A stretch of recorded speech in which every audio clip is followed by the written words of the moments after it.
よし、結構今食らいましたね。それでも、本来だったらね、致命傷になるようなところでも大山積みさえつけとけばなんとかなると。結構ね、いいダメージ思いっきり食らっていきましたが、やはりそこはね、大山積みの強さですね。本来であれば致命傷となるはずの攻撃が全然耐えれますよと。こんにちは、なおです。今回は仁王2において最強の耐久性を誇る大山積みの音調について、性能や効果的な使い方はもちろん、厳選マラソンの方法や実際に私が使用しているビルド構成も合わせてご紹介いたします。最後に追加された音調だけあって非常に強力で、特に防御面を強化するのに最適です。ただしこちらの大山積みの音調、奈落国の深部6階層以降でしか入手できないため、手に入れることができるのはかなり後半になってからになりますので、その点だけご注意ください。なるべく分かりやすいようにまとめてみましたので、気に入っていただけましたらチャンネル登録、そして高評価もぜひよろしくお願いいたします。それでは早速行ってみましょう。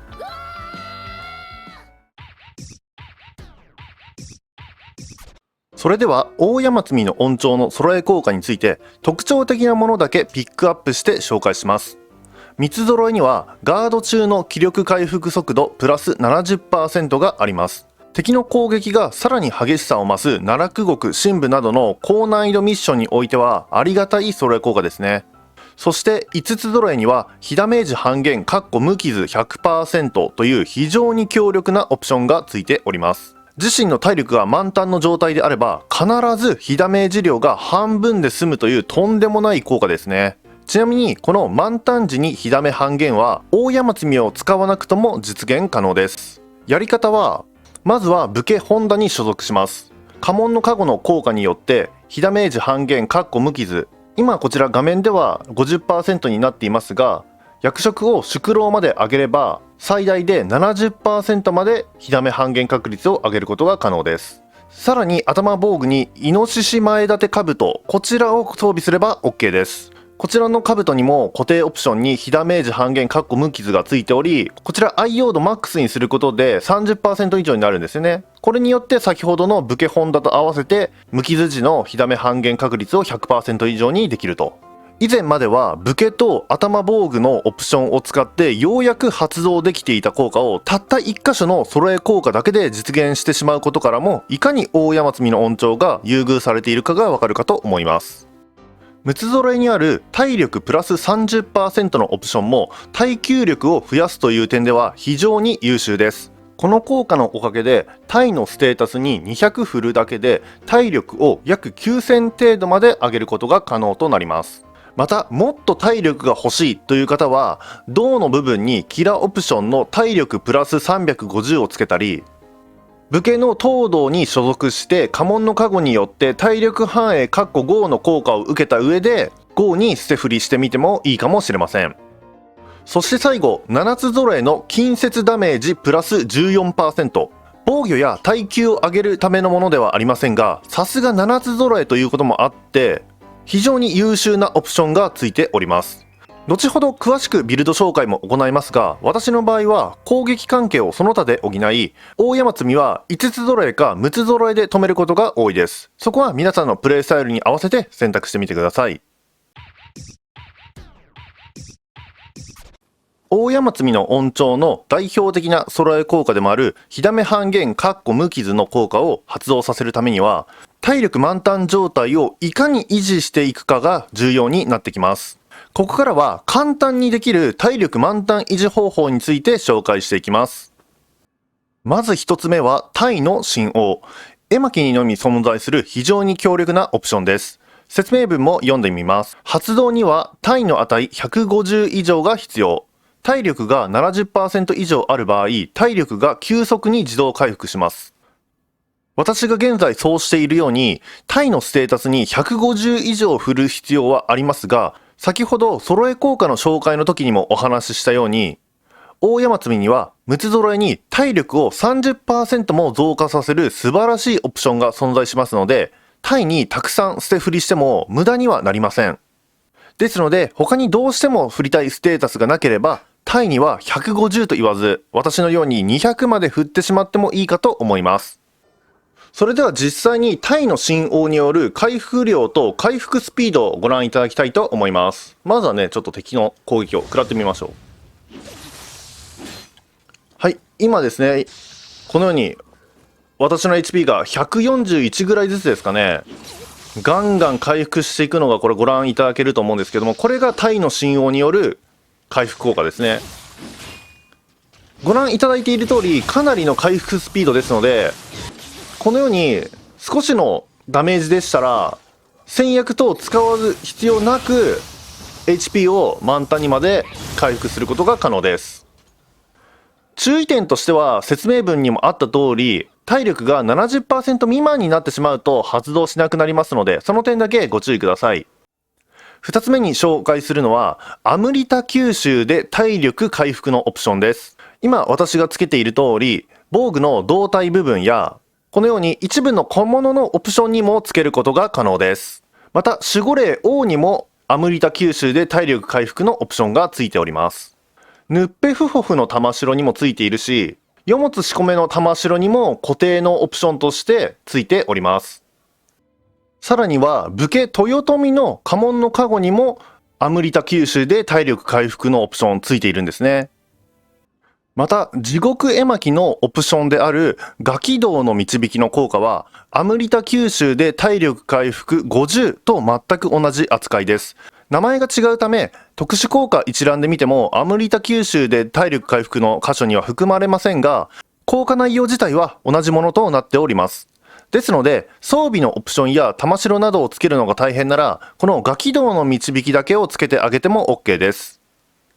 ただしこちらガキ道の導きにはご存知の通りアムリタゲージの加算量が減少するデメリット効果もありますので、その点だけご注意ください。アムリタを吸収するだけで一定時間ずっとね HP が回復し続けますので、非常に優秀なオプションなんですけれども、人間相手の場合はこのようにアムリタをうまく出すことできませんので、そういった場合にはこのね脱霊符を使ってあげてください。これなら人間相手に戦う時でも常にアムリタをね放出させた状態で戦うことができますので。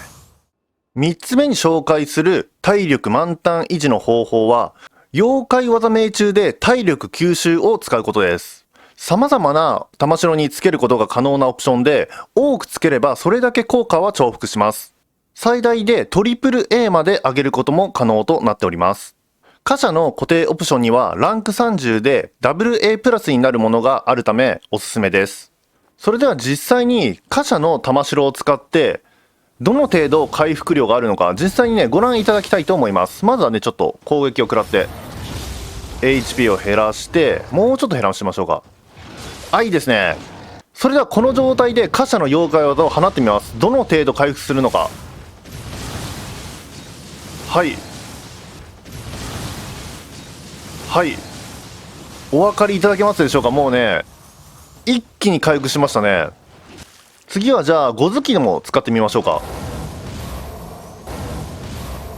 はい、貨車ほどではないにしてもすごい回復量ですよね。ヌッペフォフなんかでもこのぐらい回復できると。貨車の場合はね特別回復量多かったかもしれませんが、その他のね妖怪技でも簡単に体力回復できますので、妖怪技を攻撃手段としてだけではなく回復手段としてもですね使ってみると非常に大山積の装備を活かせるんじゃないかなと思います。ちなみに私が奈落国の深部でボスと近接戦闘をする際にはあらかじめこのように貨車を放っておいた後に近づいていって攻撃したりっていうこともありますね。そうするとですね多少このようにダメージ食らってもその間に貨車の駒が敵をね攻撃してくれて回復しながら敵を攻撃できるっていう状況に持っていけるんですよね。私結構ですね敵の攻撃食らってしまうこと多いので、食らった際のこの保険としてね先に貨車を放ちつつ敵と戦うみたいな、私の攻撃と貨車の妖怪技をこのようにね挟み撃ちする的な感じで戦うこともあります。今回紹介したもの以外にも例えば妖神符だとかこの老活符なんかでも体力は回復させながら戦うことが可能です。その他にも、このアムリタ吸収で体力自動回復なんていうオプションも非常に便利だし、陰陽術をよく使う方だったら、陰陽術命中で体力吸収のオプションなんかをつけてみても、体力満タン維持に役立つかと思います。すべてを一度に使う必要はありませんので、いろいろと試してみて、ご自身のプレイスタイルと合ったものを選択してみてください。冒頭でも少しお話しした通り、この大山積の恩寵は、奈落国神部の6階層以降でのみ入手可能な特別なものとなっております。それではこれから、以前私が行っていた大山積の恩寵集めのマラソンの方法を実際にお見せしたいと思います。まずはボスが2連戦となる奈落国神部の11階層へ向かいます。もちろん16だとか21、26でも構いませんが、最も倒しやすいのは11階層かなと思いますので、とりあえず今回は神部11階層へ行くということでお話ししたいと思います。それでは早速行ってみましょう。さあ入ったらまずはね、ボスチェックしに行きましょう。はい、船頭さんに話しかけて彼岸へと進みます。今回はとりあえずボスのチェックをするだけなので、直で地獄へ進みます。小玉地蔵を集める必要はありません。はい、地獄へ到着です。そしたら、地獄へ来たら、まずはですね、このショートカット、どこでもいいんですけれども、ヒモロギの木、もしくはアムリタいらないんであれば、ヒモロギのかけら、こちらをね、セットしましょう。私はアムリタ今持ってますので、ヒモロギの木をセットします。これでね、いつでも外へ出れる状態になってます。この状態でボス部屋に行きます。チェックします。はい、主典同時ですと。このボスでマラソンしてもいいよっていう場合は、先ほどセットしたヒモロギの木、あれを使って一旦奈落国を脱出します。そして再度、奈落国神部11階層に入り直して、小玉地蔵を集め切った後にマラソンを再開します。今回の四天童子はちょっと倒しづらいので、別のボスに変えたいなという場合、今度はボスリセットが必要になります。それではここからはボスリセットの方法を紹介していきます。まずは何やともあれ脱出しましょう。はい、一旦奈落国神部から抜けました。続いてボスリセットの方法なんですけれども、通常の奈落国に潜ります。今回はとりあえず一番簡単な1階へと進みます。はい、同じく進んで、まずは彼岸へと向かいます。はい、ここからね、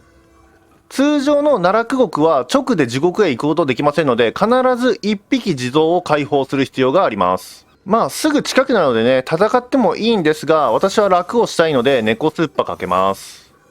さあ行きましょう。このね、奈落国1階の、よいしょ、小玉はですね、非常にすぐ近くにいるんですよね。さっきのモヤモヤと今の骸骨兵だけスルーできたらすぐですね。はい、ここです。ここにいるので、はい、触って、はい、OK です。さあ、このままね、地獄へ行きましょう。通常奈落国の1階ですので、特に地蔵の力を借りずとも簡単に倒せます。さあ、行きましょう。おお、安助さん、よろしくお願いします。とりあえずね、簡単にバフだけかけるんですけれども、先に言っとくとですね、出てくるのは目月です。はい、こんな感じですね。目月ですので、適当にね、叩いてやれば皆さん簡単にぶっ飛ばせるかなと思います。よいしょ。はい、ガンガン叩きます。はい、ズドンと OK。 これで地獄を抜ければボスリセットは完了です。奈落国から脱出しましょう。さあ、これで先ほどの奈落国神部11階層のボスが変わっていますので、改めて11階層へ行きます。さあ次はね、先ほどは四天童子だったんですけども、今度はリセットされて誰になっているのか、非常に気になりますね。倒しやすい、音量機とかだと一番嬉しいですよね。はい、まずはとにかく地獄へ直行しましょう。自動を集めたりするのをね、後からできますので、まずはとにかく地獄へ直行です。さてどんなボスが出るか、まずはここによいしょ、ひもろぎの木を忘れずにセットして、さあ行きます。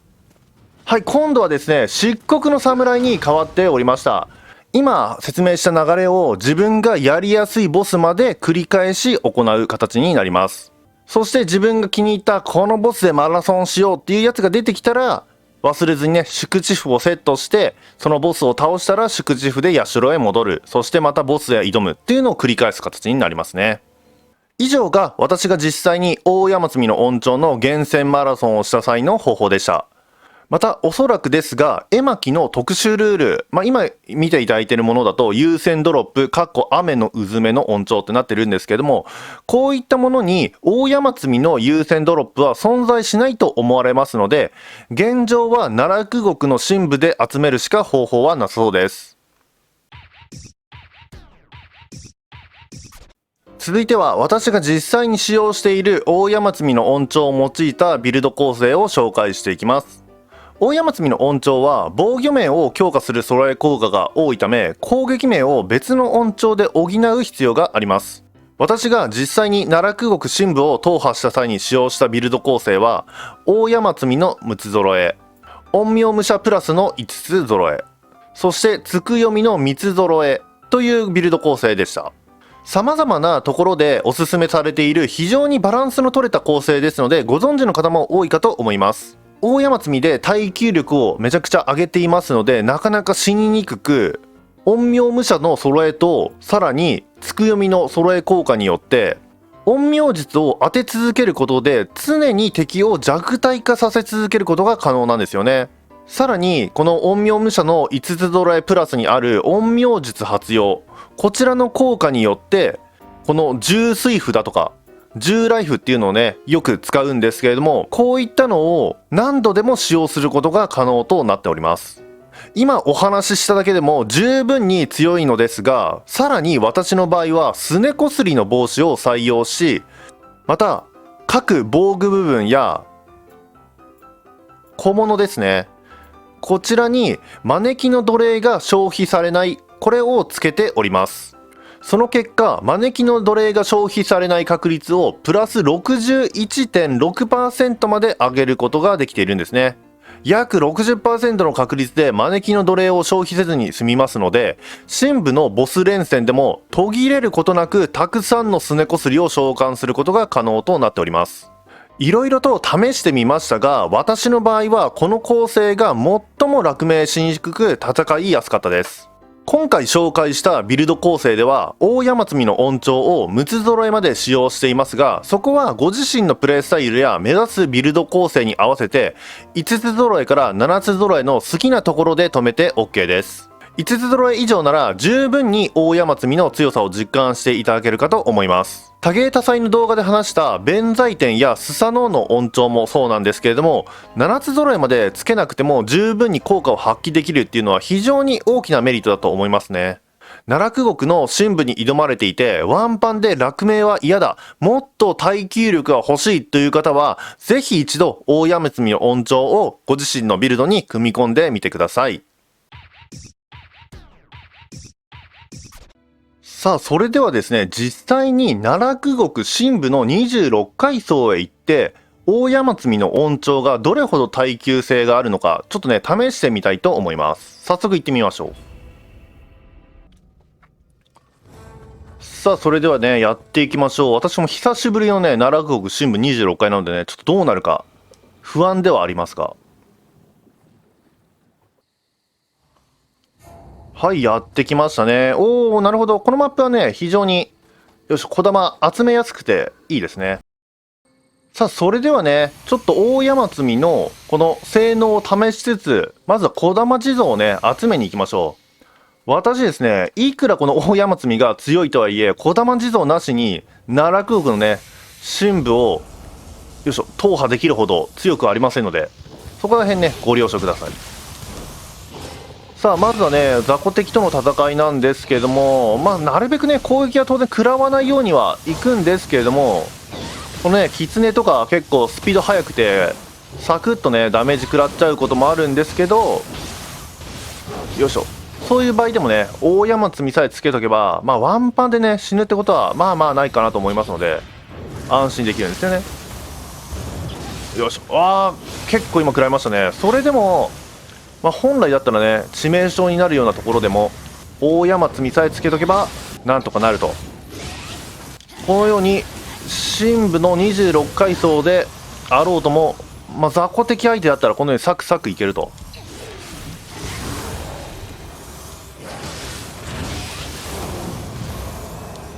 66首も結構怖いのでね、戦闘は長引かせたくないんですが、よし OK と。はい、1匹目ゲット。さあさあ、どんどん行きましょう、どんどん行きましょう。ちなみにね、私先ほどは招きの奴隷を消費しないようにもしてありますよとは言ったものの、やっぱりね、入手方法これ限られてるものですので、ボス戦以外はね、なるべく使わないようにしていきたいなと思います。やっぱですね、この奈落獄の深部って5階層区切りになってるじゃないですか。で、一度入るとなかなかこう現世にね戻ったりとかまた入ったりができなくて、補充が難しいんですよね、招きの奴隷の。そういったこともあって、このすねこすりをねたくさん呼ぶためにも招きの奴隷を消費しない、これをね積んでおくのは非常にね奈落獄深部では有効な手段となるんですよね。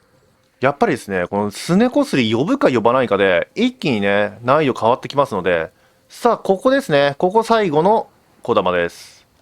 はい、小玉呼んで、じゃあねこれで4匹揃ったので、今度ねボス戦でね実際にこの私が使っているビルドの強さをお見せしたいと思います。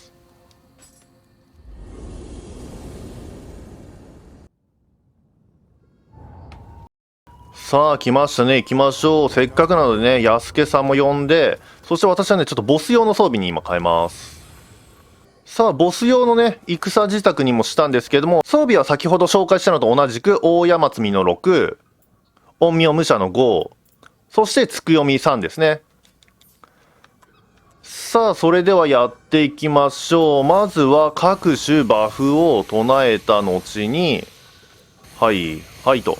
私ね先ほど言ったすねこすりもガンガン呼んでいきます。はい、どうでしょう、今消費なかったですね。はい、今も消費なかったですね。3匹呼んだんですけど、招きの奴隷の消費は1つで済んだよと。これがね先ほど言った便利な効果なんですよね。さあ1匹目に出てきたのは家臣孤児ですか。なるほど。まあボスの中ではねある程度戦いやすい方かなとは思いますが、よいしょ、結構ね奈落獄、いいダメージ思いっきり食らっていきましたが、やはりそこはね、はい大山積みの強さですね。よし、本来であれば致命傷となるはずの攻撃が全然耐えれますよと。はい、ザクザクいきましょう、ザクザクと。さあすねこすり様のねおかげもあってか、もうよいしょ、はい1匹目のボス撃破ですね。さあ行きましょう行きましょう。続いてのボスは誰でしょうか。おお、みんな大好きな、よいしょ、マーガラさんじゃないですか。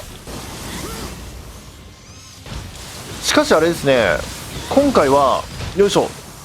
やはりすねこすりを呼んでいるせいもあってか、簡単にね気力を削っていくことが可能ですね。よいしょ。さあすねこすり様のおかげもあってマガラさんももう瀕死ですよと。どんなもんでしょう。もうまたよいしょ、気力切れになってますね。やばい、取り忘れた。せっかくすねこすりが攻撃してくれたのに。さあもうちょっとですね、最後はもうガンガンじゃあ叩いて押し切りましょう。でも強い。すねこすりがいなくなった途端にね、このマガラの暴れっぷり。オッケー。ここでね、次のボス次第ではあるんですけども、きついなと思ったらもうね遠慮なくねすねこすりは呼びましょ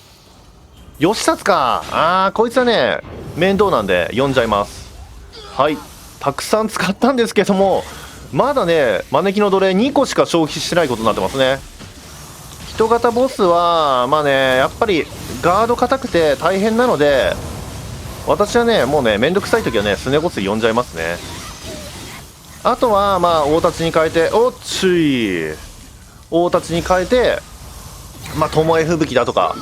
まああとはそうですね、荒波なんかでガンガン攻めていくのが多いでしょうかね、人型相手には。義達はね、このガードの硬ささえなんとかなればそんなに強いボスではないと思いますので、まあ、強いボスというかめんどくさいボスっていう方がぴったりくるかもしれませんね。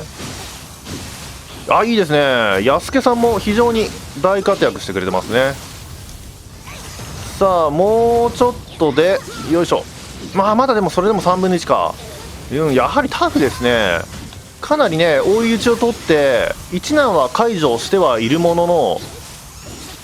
それでもやはり深部26階層のボスだけあって非常にタフだと。さあどんどん削ってガンガンダウンも取って、これねとんでもない回数ダウンだとか取ってるんですけども、これも全てねスネコスリ3匹呼んでるおかげっていうのが大きいですよね。自分一人でやった場合はここまで追い打ちだとか組み打ち取り続けることってできませんので、これも全てはスネコスリ様のおかげと。大山積みで防御を固めて攻撃面はスネコスリ様にお願いしているというスネコ大山積みビルドですね。はい OK。 最後はね安助さんが決めてくれました。ありがとうございますね。いいところをちょっと取っていかれましたが、はいという感じでですね、めちゃくちゃ簡単ではありましたが、私が使用している大山積みを用いた大山積み6、陰陽武者5、そしてつくよみ3というビルドを簡単に使って紹介してみました。先ほどから言っている通り、私の場合はね、招きの奴隷が消費されないをたくさん積んで、約6割の確率で招きの奴隷を消費せずに済んでいますので、今ね、合計で6回使ったんですけども、招きの奴隷は実質、1つしか減ってないよと。もちろん運も絡んでくることなので、毎回ね、ここまでうまくいくとは限りませんが、それでも奈落国深部のね、5階層1セットになってると思うんですけども、それをね、クリアするまでの間は招きの奴隷ガンガン使っても持つかなと思いますので、ぜひ深部クリアどうしてもできないっていう方はですね、大山積みを用いると同時にスネコスリもね、ぜひ使ってみてください。以上で今回の動画終了にしたいと思います。最後までご視聴いただきましてありがとうございました。それではまた次の動画でお会いいたしましょう。